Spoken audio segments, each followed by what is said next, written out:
오늘 본문의 배경이 되고 있는 고린도는 발칸 반도의 남쪽에 위치를 하고 있습니다. 서쪽으로는 레기온 항구가 있어 이오니아 해를 거쳐 로마로 통하고, 동은 갱기리아 항구가 있어 에게해를 거쳐 에베소로 통합니다. 그리고 남으로는 지중해를 거쳐 이집트와 팔레스타인으로 연결되는 해상교통의 요충지라고 할 수 있습니다. 주전 46년의 로마의 영웅 시저는 고린도를 로마와 알렉산드리아, 안디옥에 이어서 로마의 네 번째 도시로 선포하고 아가야 지방의 수도로 삼았습니다.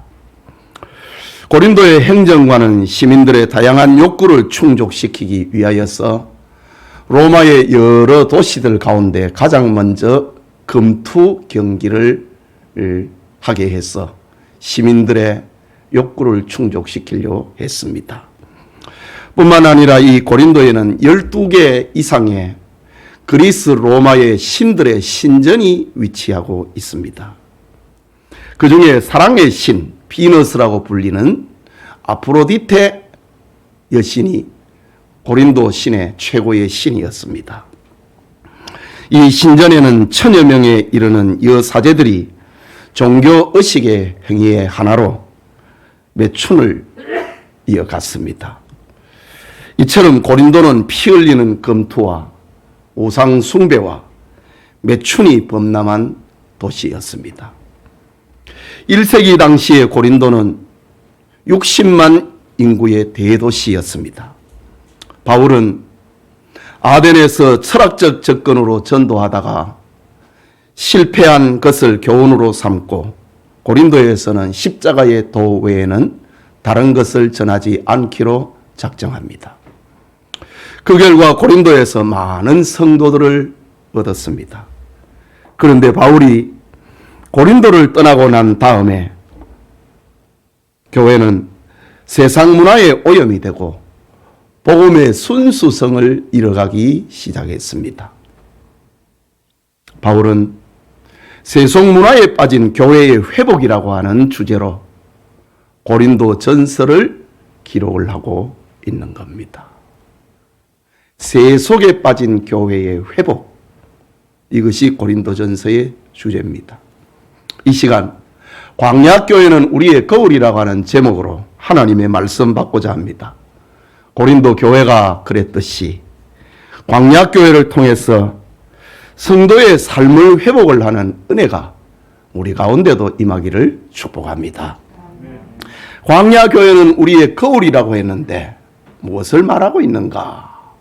첫째는 구원의 은혜가 우리의 거울입니다. 읽은 본문 1절에서 4절을 보면 형제들아 나는 너희가 알지 못하기를 원하지 아니하노니 우리 조상들이 다 구름 아래 있고 바다 가운데로 지나며 모세에게 속하여 다 구름과 바다에서 세례를 받고 다 같은 신령한 음식을 먹으며 다 같은 신령한 음료를 마셨으니 이는 그들을 따르는 신령한 반석으로부터 마셨으니 그 반석은 곧 그리스도 신이라 라고 합니다.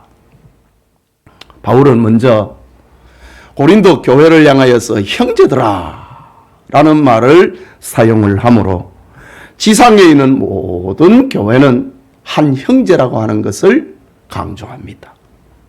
그뿐만 아니라 교회를 출애굽을 한 이스라엘과 연결을 시키므로 지상에 존재하는 모든 교회의 뿌리는 그 원천은 광야의 이스라엘이라는 사실을 알려줍니다.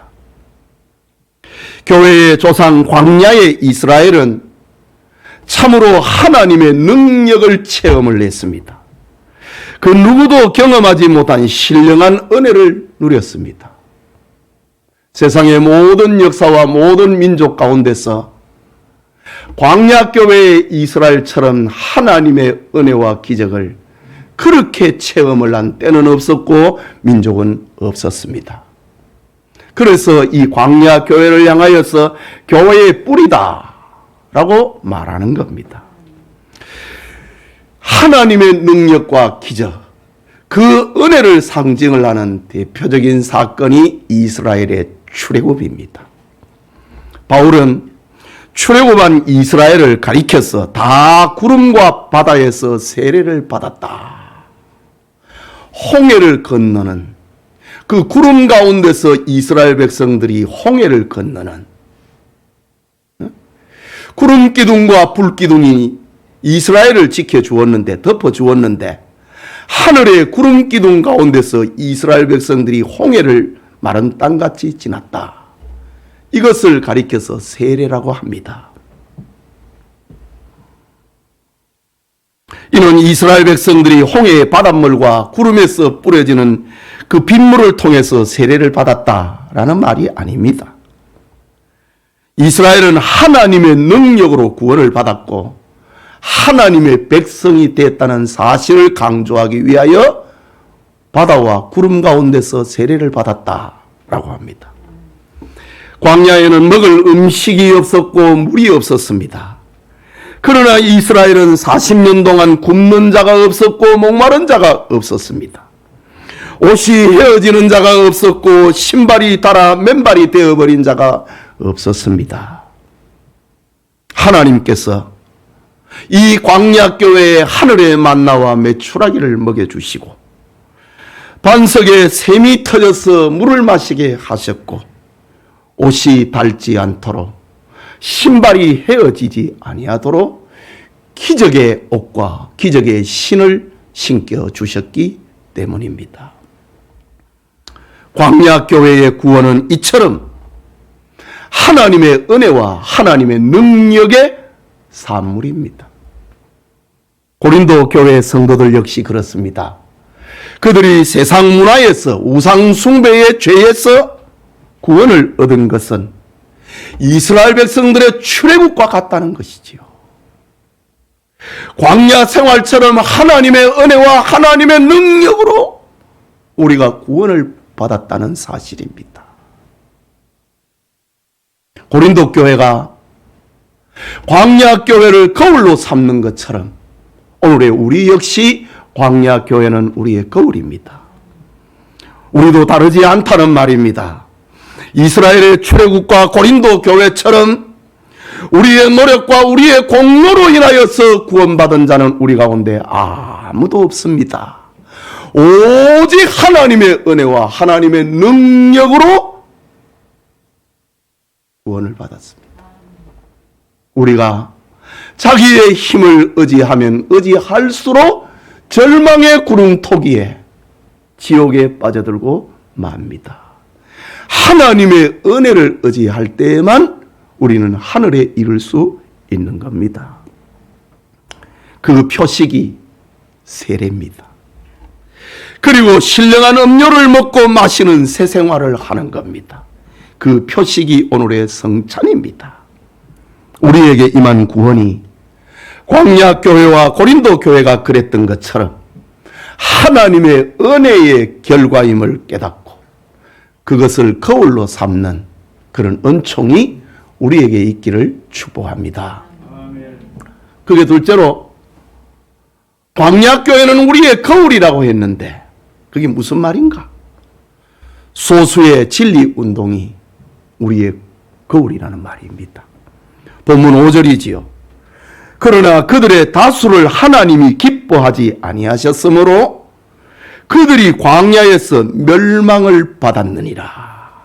바울은 성령의 영감을 받아서 광야의 죽은 자를 가리켜 멸망을 받았다고 합니다. 1절에서 4절까지 다라고 하는 말, 헬라말 판테스라고 하는 말을 무려 4번이나 반복합니다. 이것은 이스라엘의 다수가 출애굽을 하였고 이스라엘의 다수가 구원운동에 참여했다는 사실을 강조하기 위함입니다. 그 다수는 장정만 60만 명이었습니다. 그들은 다 구름과 바다에서 세례를 받았습니다. 다 신령한 음식 만나를 먹었습니다. 다 신령한 음료 반석에서 터져나오는 샘물을 마셨습니다. 주님이라고 했습니다. 반석은 그리스도라고 했습니다. 주님으로부터 오는 하늘의 양식과 샘물을 마셨다는 말입니다. 그런데 다 목적지에 도착한 것은 아닙니다. 60만 장정 가운데 여호수아와 갈렙만 가나안 땅에 들어갔습니다. 60만 분의 2, 30만 분의 1. 참 세상에 이런 비교가 있을까요? 극소수의 사람만 가나안 땅에 들어갔다고 합니다. 지금 이 말이 무슨 말입니까? 바울은 왜 이 비유를 들고 있을까요? 하나님은 다수를 원하는 것이 아니라는 말입니다. 하나님은 숫자에 좌우되지 않는다는 말입니다. 하나님은 당신을 믿는 자와 순종하는 자를 그들을 기뻐하신다는 말입니다. 그것을 강조하기 위해서 60만 명 가운데 2명이 가나안에 들어갔다. 물론 우리는 광야에 죽은 자를 지옥 같다고는 생각 안 합니다. 그러나 축복의 땅 가나안에는 못 들어갔다 이 말입니다.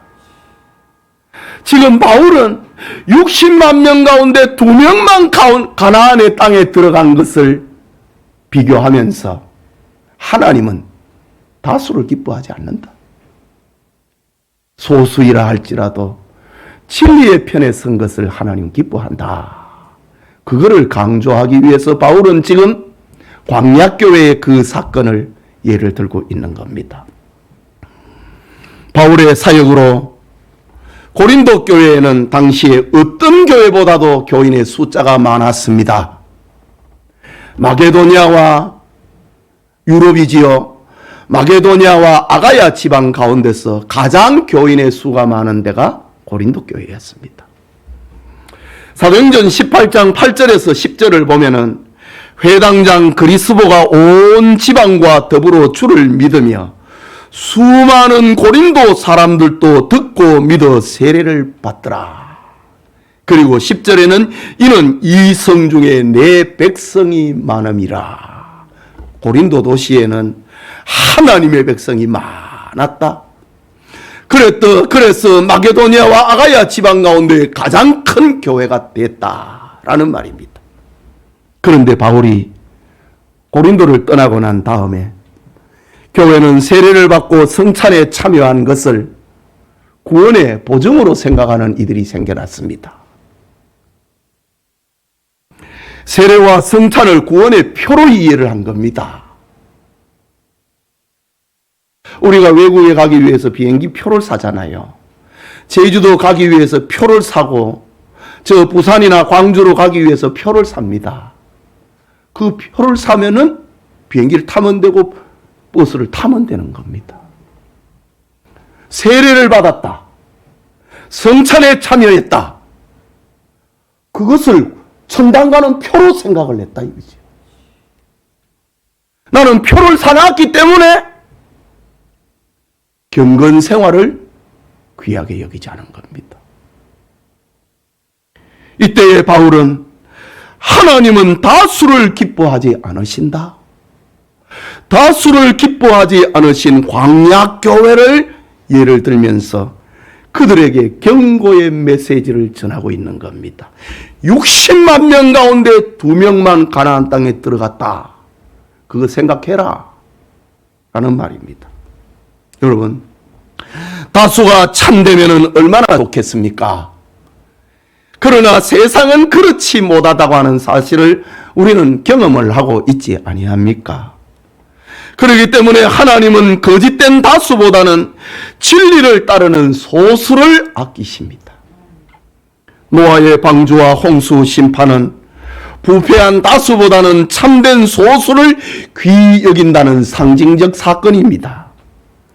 소돔과 고모라의 심판은 부패한 다수보다 의로운 롯을 귀히 여긴다는 사실입니다. 예수님은 제자들에게 말씀하셨습니다. 적은 무리여 무서워하지 말라. 너희 아버지께서 그 나라를 너희에게 주시기를 기뻐하시느니라. 다수가 아니라는 말입니다. 중세시대의 부패한 로마 카톨릭보다 다수의 카톨릭보다 소수의 개혁자 루터와 멜랑턴, 찌밍글리와 블링크, 칼빈과 낙스 웨슬레, 그리고 청교도들을 귀히 여기시고 그들을 통하여서 하나님은 구원 역사를 이루어 가셨습니다. 오늘의 교회 역시 다수의 힘의 교회들은 이끌리고 있습니다. 한국 교회는 대형 교회라고 하면은 그것이 옳고 그것이 바르고 그것이 참되고 그것을 진리라고 생각을 합니다. 그리고 자기를 합리화합니다. 내가 큰 무리 가운데 내가 거기에 구성원이 되었으니 마치 자기가 대단한 사람인 줄로 생각합니다. 하나님은 다수를 귀히 여기지 아니하시고 기뻐하지 않으셨다는 사실을 잊지 말아야 됩니다. 그러므로 우리는 진리의 편에 서야 됩니다. 끊임없이 진리를 추구해야 됩니다. 끊임없이 자기 개혁을 이루어야 됩니다. 진리의 편에서는 영천의 성도님 다 되시길 축복합니다. 마지막으로 광야교회는 우리의 거울이라고 했는데 무엇을 말하고 있는가? 그들의 실패가 우리의 거울입니다. 광야교회 시절 이스라엘은 하나님의 능력과 기적을 수없이 체험을 했습니다. 신명기에 있는 말씀처럼 하나님의 은혜를 이같이 받은 백성이 누가 있느냐 할 정도입니다. 그럼에도 그들은 연약하고 범죄하고 실패했습니다. 60만 명 가운데 2명이 들어갔으니 그 실패 아닙니까? 인간적으로 보면은. 고린도 교회 역시 받은 은혜에 부족함이 없었습니다. 그런데도 연약했습니다. 그렇다면 그들의 실패가 무엇인가? 오늘 성경은 어떤 사람들은 그래 했는데 우리는 그렇게 하지 말자. 우리는 그렇게 하지 말자. 4번이나 반복을 합니다. 그 첫째는 우상숭배입니다.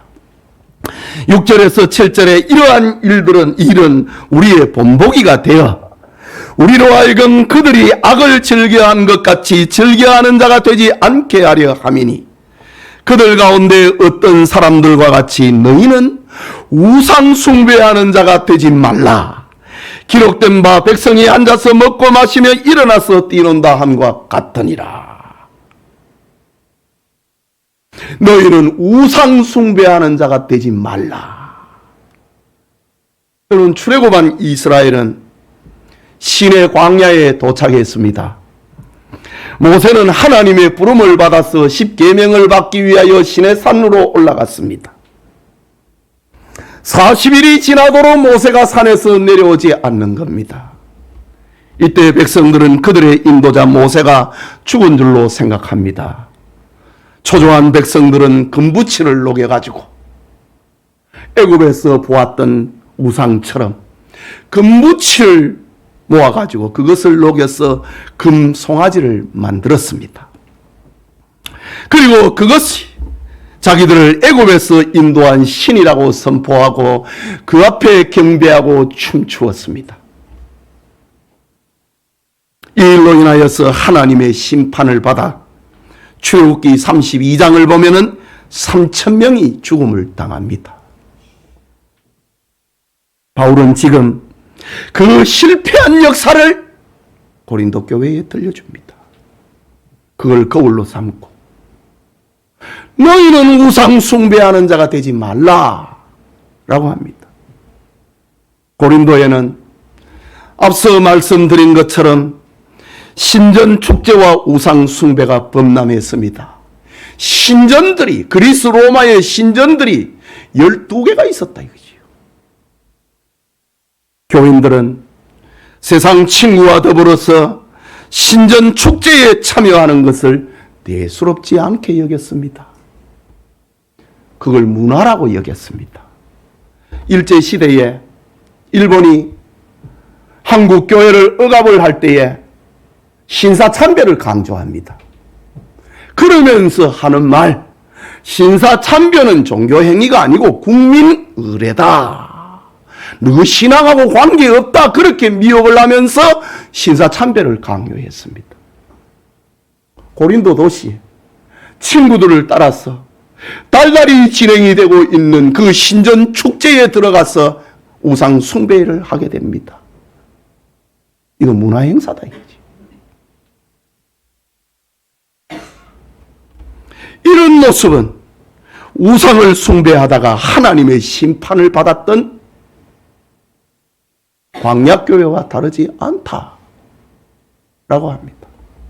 여러분, 지금도 하나님이 가장 싫어하는 것은 우상 숭배입니다. 여러분의 집에 아직도 제사 지내는 분이 있습니까? 그가 하나님 싫어합니다. 두 주인을 섬기면 하나님의 나라를 기업으로 받을 수 없습니다. 우리 성도들, 우상 숭배는 하나님이 가장 싫어한다는 사실을 잊지 마시기 바랍니다. 결단하십시오. 또 그들의 실패가 우리의 교훈이라고 우리의 거울이라고 했는데 그게 뭐냐? 간음입니다. 8절이지요. 그들 중에 어떤 사람들이 음행하다가 하루에 23,000명이 죽었나니 우리는 그들과 같이 음행하지 말자라고 합니다. 이스라엘이 광야 행진을 하는데 거침이 없었습니다. 그들이 시딤이라고 하는 곳에 이르자 그 지방의 왕 모압의 왕 발락이 이 이스라엘의 걸음을 어떻게 막아야 되는가? 막을 길이 없었습니다. 그때 모압의 제사장 발람이 이스라엘이 스스로 멸망할 수 있는 길을 가르쳐 줍니다. 그것이 바로 미인계를 사용을 해갖고 모압의 미인들을 이스라엘 진영에 보내갖고 이스라엘의 장정들을 우리 동네로 초대로 해라. 이스라엘의 남자들이 모압 여인들의 초대를 따라서 그들의 잔치에 참여를 했습니다. 그들의 잔치에는 보통 잔치가 아니었습니다. 모압의 신을 섬기고 그리고 그 미인들과 함께 음행을 행하는 거였습니다.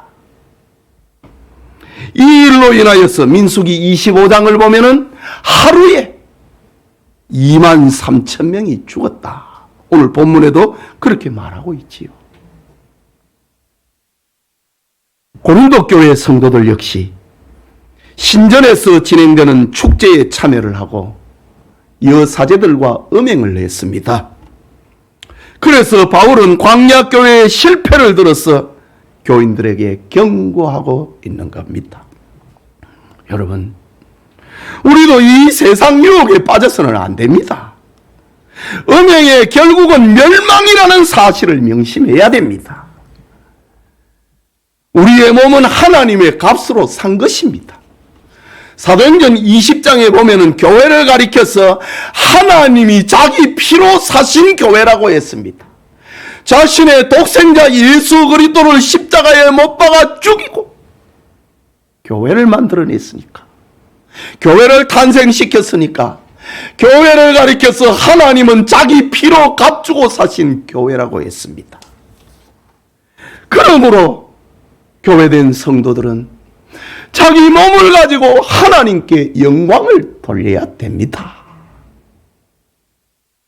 우리는 음행하는 자가 되지 말자. 또 광야교회의 실패가 무엇입니까? 하나님을 시험한 겁니다. 하지 말자 세 번째입니다. 9절이지요. 그들 가운데 어떤 사람들이 주를 시험하다가 뱀에게 멸망하였나니, 지금 오늘 성경에는 광야교회를 가리켜서 멸망이라는 말을 연속적으로 쓰고 있습니다. 우상 숭배하다가 멸망했다. 간음하다가 멸망했다. 하나님을 시험하다가 멸망했다. 라고 합니다. 우리는 그들 가운데 어떤 사람들 주를 시험하다가 뱀에게 멸망하였나니 우리는 그들과 같이 시험하지 말자라고 합니다. 이스라엘이 광야 행진 중에 하늘에서 내리는 생명의 양식 만나를 먹었습니다. 반석에서 터져나오는 샘물을 마셨습니다. 참 신령한 음료입니다. 출애굽기 16장 31절을 보면은 만나를 가리켜서 꿀을 섞은 과자와 같았더라. 부족함이 없었다는 말입니다. 최고의 양식이었다는 말입니다. 하지만 이스라엘 사람들은 매일 같은 음식을 먹는다고 마음이 상했다고 합니다. 이거밖에 없나? 차라리 애굽에 있을 때가 더 좋았다. 참, 하나님을 얼마나 실망시키는 표현입니까? 여러분, 자식을 키우면서 아이들이 못될 때 왜 날 낳았냐고 하는 그런 표현이 있습니다. 그 부모를 보통 실망시키는 말 아니지 않습니까? 하나님 앞에 우리 눈에 보이는 것은 이 만나밖에 없다. 최고의 양식을 들고 있으면서 먹으면서 우리 눈에 뵈는 것이 이 만나밖에 없다. 차라리 애굽에 있을 때가 좋았다. 하나님을 실망시켰습니다. 그걸 가리켜 오늘 성경은 하나님을 시험했다고 합니다.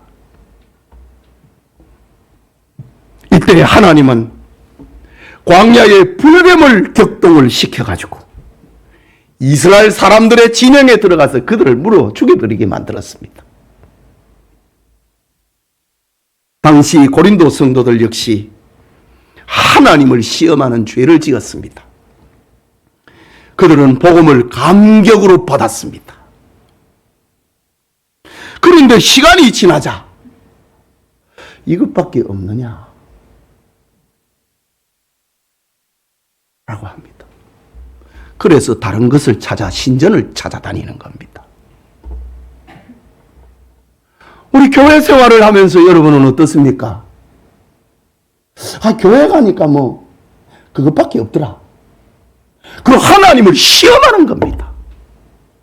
그것밖에 없다니. 최고를 가지면서도 저 영벌에서 영생의 은총을 받았으면서도 지옥에서 천당 백성이 되었으면서도 이것밖에 없나? 지옥 가봐야 합니다. 그래야 정신 차립니다. 복음을 하찮게 여겼습니다. 하나님의 구원과 은혜를 시험하는 광야교회의 행위를 닮아버리고 말았습니다. 오늘날 우리는 어떻습니까? 하나님의 말씀에 감사하고 귀하게 여기고 있습니까? 감격이 말라버리지는 않았습니까? 감사가 시들어버리지는 않았습니까? 교회에서 아이들은 동화를 좋아하고 만화를 좋아하고 노인들은 옛 이야기를 좋아하고 청년들은 세속 문화를 듣고 싶어 합니다. 하나님의 말씀을 전하면 졸다가 애완견 이야기를 하고 취미생활 이야기를 하면 눈을 번쩍 뜨고 깨어납니다.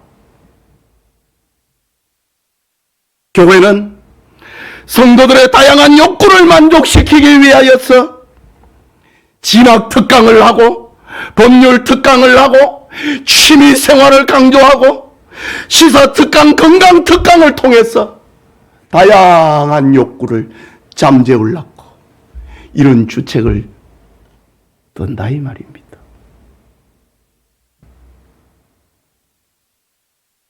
유명한 설교자 로이드 존스 목사님은 이런 말을 했습니다.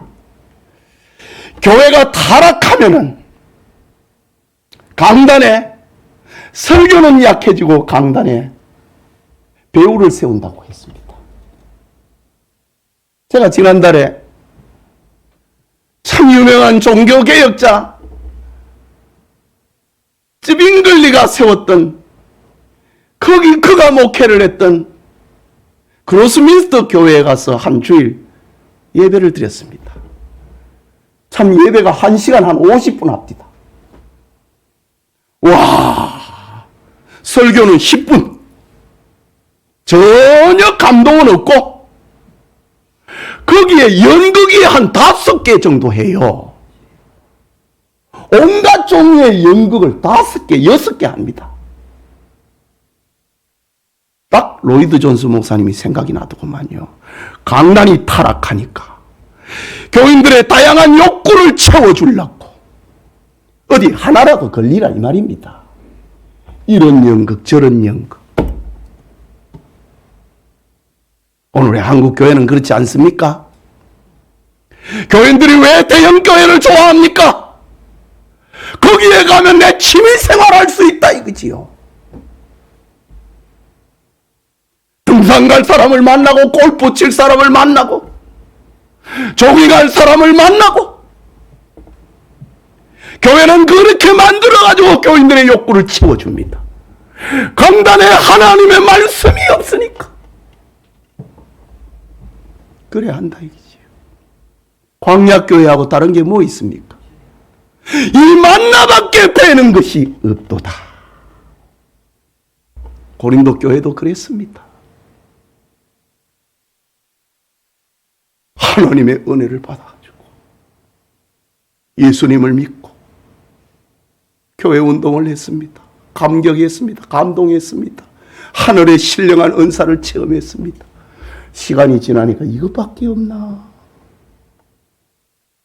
그래서 이방 신전을 찾아가는 겁니다. 천국을 소망하지 않으니 성경을 싫어하고 달달한 세상물을 달라고 하는 겁니다. 이런 행동은 바로 하나님을 시험하는 것이다. 우리 성도들 하나님을 시험하지 마시기 바랍니다. 마지막으로 광야교회의 실패가 무엇인가? 지도자를 원망한 겁니다. 10절이지요. 그들 가운데 어떤 사람들이 원망하다가 멸망시키는 자에게 멸망하였나니, 또 멸망이라는 말을 연속적으로 씁니다. 너희는 그들과 같이 원망하지 말라.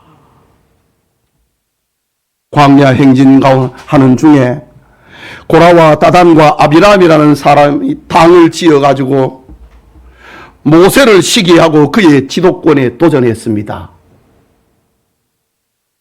누구만 명령을 하느냐? 너만 지시하느냐? 우리도 너만큼 다 갖췄다. 다 배웠다. 우리도 레위지파다. 고라가 그랬습니다. 이때 하나님은 자신의 종 모세를 비방하는 고라와 다단과 아비람이 땅을 열어가지고 그들을 빠뜨려 죽여버렸습니다. 지진 정도가 아닙니다. 땅을 갈라갖고 그 주동자를 죽여버렸다 이거지요.